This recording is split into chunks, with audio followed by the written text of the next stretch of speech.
I just want to note that the film group will have for sale tonight, but also on an ongoing basis, Black Zero disc releases, which are super important, so original, so amazing, that we can get Canadian experimental film work in our homes and share it with everybody. This is really incredible stuff. So they're for sale at the box office for $35 plus tax. And like I said, we'll have them on an ongoing basis. And Steve is also going to be on a panel tomorrow to discuss physical media. I just can't remember the title. Oh, here, Reconnecting with Reality, Exploring Physical Media, Archive, Restoration, and Distribution, along with Kayla Janice and Elizabeth Purcell and Andrew Burke will be moderating. And so I'd like to invite Steve up to introduce his program to everyone. Thank you very much, Les. Yeah, Reconnecting with Reality tomorrow at 5. Hopefully this program doesn't inspire you to connect less with reality than, but hopefully it does. I don't know.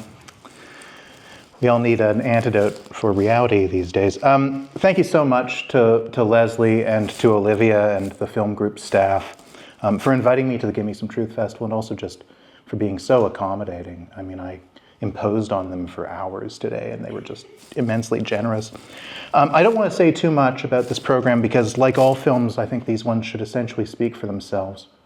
But I wanted to take this opportunity to talk just a little bit about the mission of Black Zero, which is to celebrate Canada's experimental cinema of all eras and all regions, not just the traditional centers. And that's a mission that's being slowly realized. You always tend to start in your own backyard. Being able to come out here and do some research into prairie filmmaking and get reacquainted with the film group, but a decade on since my last visit, has been an incredible pleasure. It's wonderful to see so many friends and collaborators in the audience tonight, like Irene Bindi and Aaron Zegers. Black Zero grew out of my film restoration practice, which began around 2006. I encountered a film called The Palace of Pleasure, or Palace of Pleasure, by John Hofstede, a somewhat timidly erotic but wildly psychedelic film, whose maker felt he was guiding cinema into therapeutic territory, an ambition that was very easy for me to relate to, the sense that cinema could be used to reveal interior truths and to heal the wounds of psychic bondage. One project led to another, and eventually I found that I was responsible for all of these restorations. But I had no uniform goal in mind for where they should live, what their ultimate form should take, or how they could be seen. This led to the formation of Black Zero. The company's name comes from the Palace of Pleasure, which was primarily composed of a long sequence called Black Zero, a title that signified for John something that was both interior and cosmic. Black Zero, the infinitude of a blank slate, and a clock turning over to 0000, right? A new dawn at midnight.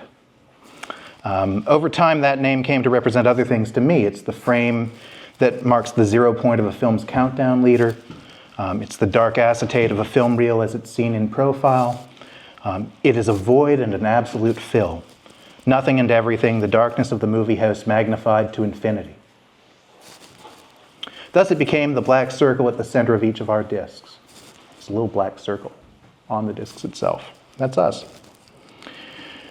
When Olivia and Leslie invited me to present something for Gimme Some Truth, my first thought was to emphasize the documental side of Black Zero's catalog.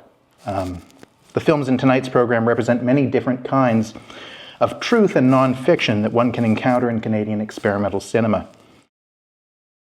From a hole-punched variation on the landscape painting, which is how we'll begin, to an illuminating visitation from the ghosts of early cinema and early vaudeville culture, to a passionate adaptation of a poem illustrated through reportage and portraiture and scenes of a darkening industrial landscape. And with that apocalyptic turn, we'll see a documentary of sorts of the end times, a world aglow with the magenta hues of an aging film. Don't you want to go to heaven when the world's on fire? From there, it's a short journey to a diary of a trip to the country, and finally, a lament for the dead. Both of these final films are paeans to motherhood. I do want to say one thing about a film that you're going to see tonight that's going to look kind of rough. I chose to include a film that I have not restored. Jean-Claude Labrecque's Essai la mille, an important but little remembered Canadian experimental documentary from 1970, which has not yet, to my knowledge, been restored anywhere. But what you'll see instead is a scan that I've made of a very rough and aged print that for years I used in my teaching.